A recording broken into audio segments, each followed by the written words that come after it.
அது எவ்வளவு தீவிரவாதமாச்சு. எங்களை அழிச்சு கொன்னீங்களா பச்சிலம் குழந்தைகளை. உனக்கு தெரியுமாடா என் உடன் பிறந்தவனே? உனக்கு தெரியுமா?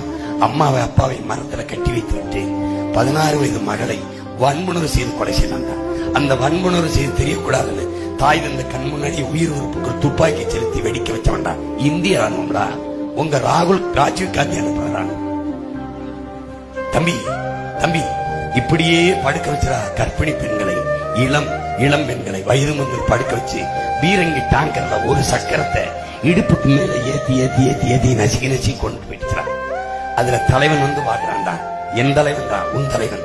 3 வயது குழந்தைடா இப்படி கும்பிட்ட மேனிக்கு செத்து கிடந்தான். கையெடுத்து கும்பிட்ட மேனிக்கு. இந்த பாரத நாட்டுக்கு அந்த பச்சை புள்ள செஞ்ச துரோகம் என்னடா, பிழை என்னடா? என்னடா என்னைக்கு தாண்டா நீ கோபப்படுவேன்? இவங்க இந்த உன் கை சின்ன இருக்கடா, கை சின்ன 80,000 கோடியை எண்ணி கொடுத்தாண்டா சிங்களனுக்கு.